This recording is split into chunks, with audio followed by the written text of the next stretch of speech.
Me Journey broadcasting live. We're almost done. At the end of day 3 from my hotel room. I've been out 3 times now, I think, and those were all to go downstairs and say hi to people and bring up friends like Judah and the Lion. Hello. Hello. What's up? How are you guys? It's weird. We're great. Talking with you guys in a different city.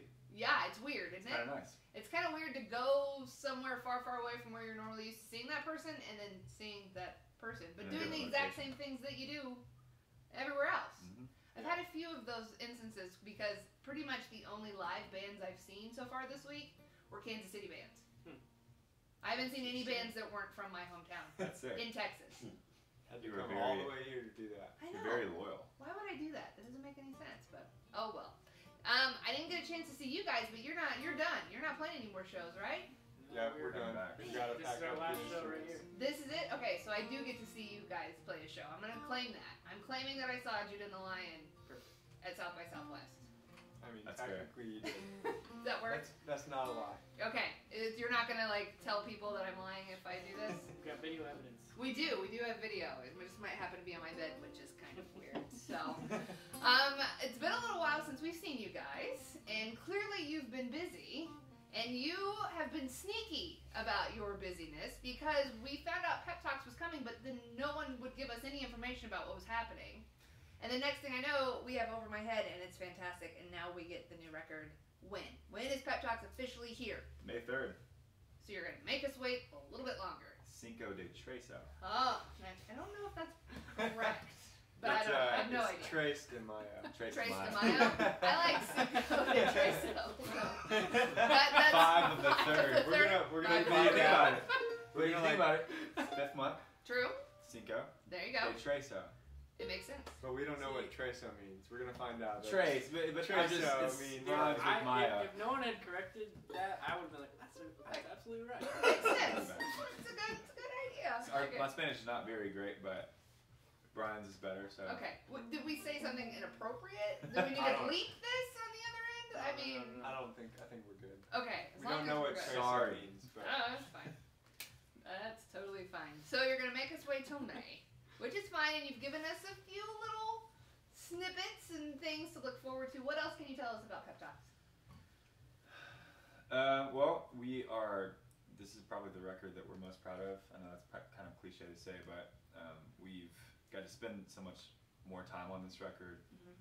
The first 2 records were done in a matter of like 2 weeks in the studio. A lot of that just being like what we could afford. Right. And honestly, we didn't know anything different. When we hear bands like spend like years or months on records, that was just kind of like, how did you afford that? And then why did it take that long? Right. But this one we did over the course of about, the writing has been like at least 3 years old for some of these songs, and then the recording started in May, and then we didn't get the masters back until what, October, November? yeah, I mean, at least because we were still editing stuff into December even. Right. So And we had some features on this record with Casey Musgraves and John Bellion, and we're just like, getting all that stuff in. It's just been like, this has been definitely just like a labor of love for us. This is our 3rd record. This is like the moment we really just want to like pour ourselves into this. Yeah. And almost kind of like embody what it means to live in this record. So yeah, it's a very personal record. A lot of the story is kind of stems from my personal journey with my kind of my family back home. I'm very close with. Kind of suddenly just imploded from within, and dealing with that kind of culminated to my parents' divorce and some of their issues kind of being sprung on our family, and then obviously us kind of traveling in the midst of all of that. And I don't know, kind of feeling like for me, just like feeling like I kind of had to have it all together all the time, whether it be at a radio interview or at a show or a meet and greet or whatever. But internally, I was just like, stuff back home was just not going very well. Right. And so a lot of that is just kind of, we would finish a show and I would go back to the bus and kind of write these songs that I was kind of going through on a personal level that kind of honestly helped me get through a lot of this season. Because I tend to be, I'm trying to get better at it, but I tend to be a bottler. so music and songwriting has kind of been one of the outlets that I feel like has kind of helped me get some of the feelings out. So a lot of the record kind of deals with some of those emotions and the pain of that season for me, and then we always want to be a band that doesn't just linger in the pain, doesn't just linger in the hells of life or the lows, but we want to point our listeners, people that connect our music, to hope and to good things. And at the end of the season, that's kind of what I've found more real than ever is just the hope side of life. Well, and I think that's why your audience connects so much to your music, even though we haven't heard all the new stuff yet. I mean, it's life. The other people are dealing with these things as well and are able to take your music and use that to help them. Do you think of that when you're writing these, or is it just a full, like, I gotta get this emotion out and see what happens? Or do you think maybe there is someone else that's dealing with something like this, and maybe this can help?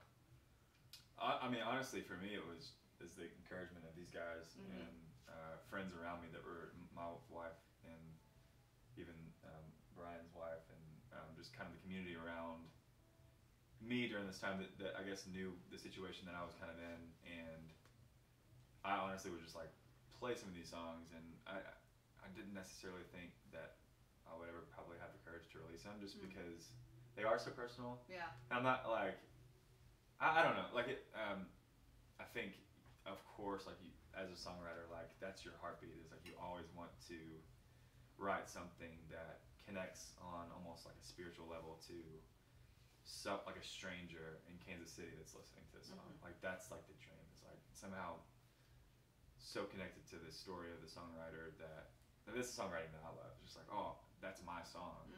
And that's what we strive to do with our songs is you know, we don't want to write these songs just for us. We want to write these songs for people to become anthems for people's lives. Yeah. And hopefully in a hopeful way. And so it's like, yes, always thinking about that. But honestly, for some of these songs, maybe it was just being really selfish, to just being like, I just need to write something very specific that happened in my life that might, you know, through songwriting, it might not, unless you know me, you might not think it was that specific. But hopefully people can relate to it. Nice.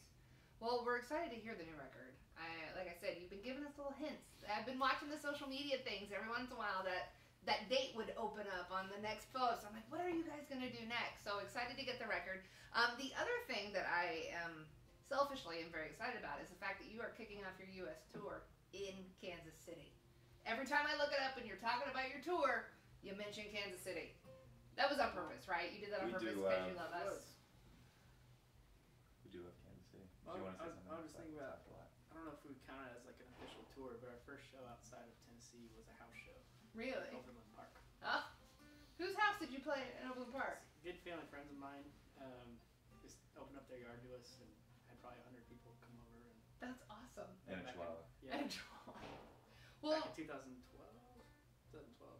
Yeah, sounds right. Yeah, summer of that. So we always start in Kansas City. that's awesome.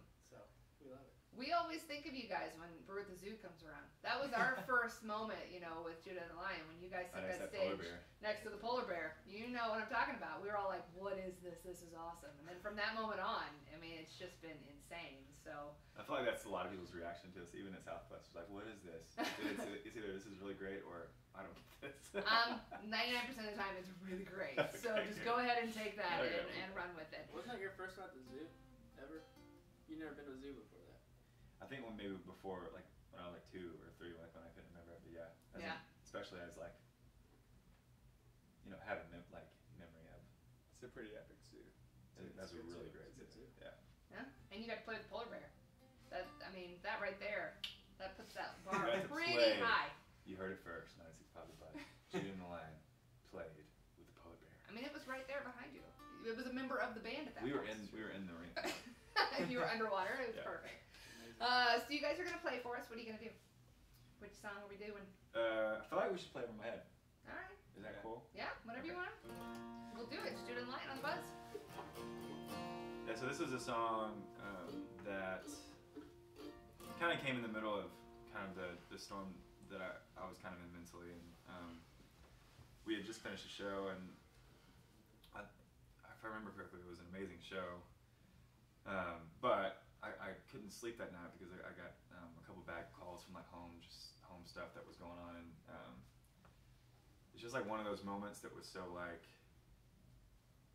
I don't know, it's just like you kind of feel like alone in the world, or you like, even though you're not, you just feel all these emotions in some way. And kind of, I think we were on the way to Florida or somewhere, and these words just kind of came out, thinking about just kind of feeling overwhelmed in life and not really feeling like you have control over anything, and you're wanting to fix everything, but you just can't.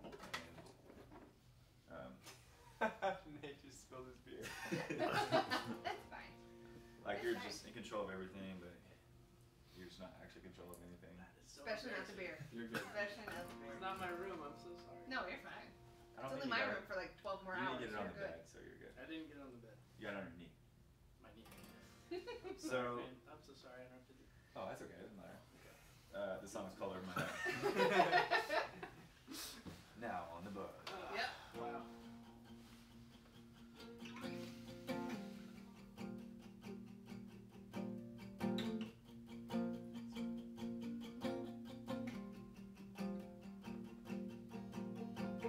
What's my purpose? Oh, what's my future? I don't know.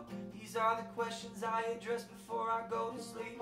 I wish my mind would turn off with the lights from the TV screen, but here in the dark, everything off, I start to think. It gets hard to breathe. I'm in over my head. I'm in over my head. All these thoughts are an ocean that I'm drowning in. I'm in over my head. I'm in over my head.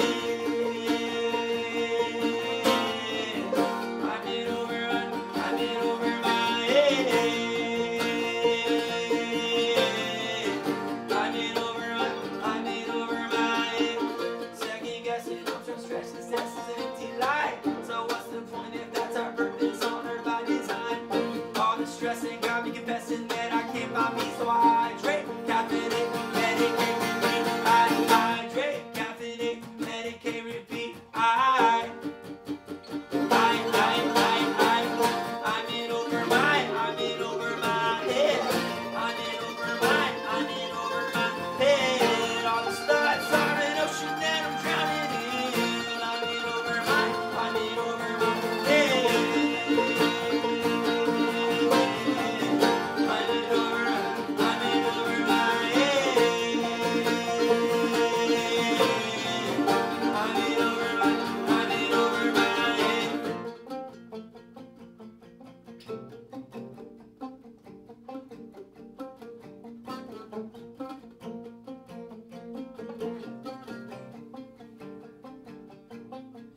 It's all out of my control.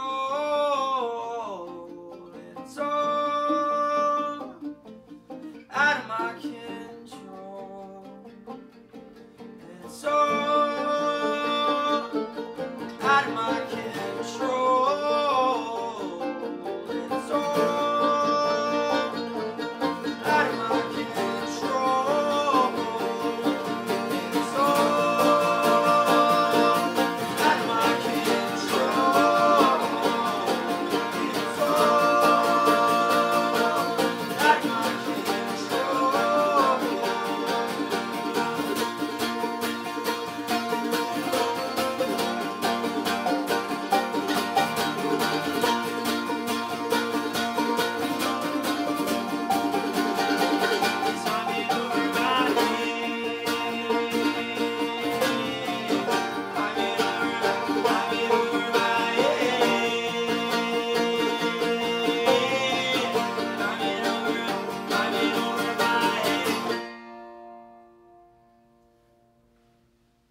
I'm gonna say it right now. My favorite performance the entire South by, On My Bed, Judah and the Lion, here on the Alternative 96.5 The Buzz.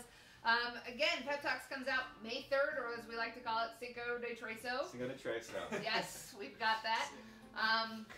What happened? I mean, I know the tour's going on, but do you get some downtime before you start all of the craziness that once Pep Talks comes out? Because it's going to be nonstop, isn't it?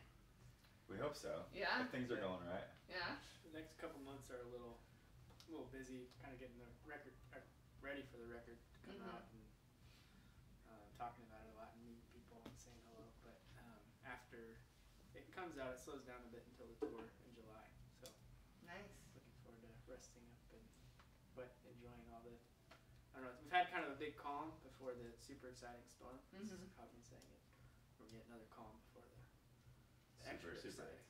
storm. Yeah, we kind of learned just like through touring a lot. I mean, we've kind of always, we felt like we've always been a live band that our music really like was written for like our live shows Mhm. and for that kind of moment of energy or whatever, and feeling like our fans kind of respond in a way to records. So we wanted to, before we like really hit it, we wanted the record to kind of sit with the people that follow our music, and for them to like really, because a lot of I guess the crowd interaction with this record is so important now. It's like the crowd is literally going to be like one of the most important parts of the shows. Nice. So the tours kind of revolved around this like kind of pep rally, like Smells Like Teen Spirit, kind of inspired kind of punk rock pep rally that we're wanting to throw with our fans, but the fans don't sit with the songs long enough. And like we came out with Folk Hop and Roll in the middle, I guess our first week of our headlining tour the last time, and like we were so excited to play all these new songs, but like you know, we were playing these new songs and they'd been out for like one day. Yeah. And so it was just like, you know, you even as a listener, for me, if I'm going to go to the show, I like to know the songs so I can sing along or at least participate in the like I said, kind of the spiritual aspect that music kind of brings. So yeah, we're freaking stoked to tour on this record. It's definitely like a live record. Nice. And I'm excited for the idea of a punk rock show with a mandolin and a banjo. This is going to be awesome. It's going to be epic. I am super excited. It's gonna be the first real punk rock. Exactly. Wow. They didn't know what they were missing. Hey. Didn't know. Bold. Awesome. Probably too bold of a claim. Too bold. Kicking off the U.S. tour at Starlight on August 10th. Tickets are available right now. People can go to 965thebuzz.com, get their tickets. Come see us in studio. Let's do some more barbecue. Let's hang out when you come to town. Breakfast. Breakfast. Let's do, All right. Kegs and eggs. Break out some kegs and eggs. We could probably do that as well. I love that. And also, this is Judah speaking. Would like to say a big frick you to Laszlo for not being here. Yep. Where are you at, for one, and two? Yeah. Where are you at? Who Miss are you. who are you? Is he Yeah. real? Is he a real person? Yeah. I don't know this Laszlo that you I speak met of. him once. Met him once. Met him at the zoo with Boulder. At the zoo. Judah Lang, guys, thank you so much for stopping by, and excited to see you in August, and excited for the record. Let's go. Is it May Thank 3rd you. yet? Cinco de Tresa. Cinco de Tresa, let's go. Come on.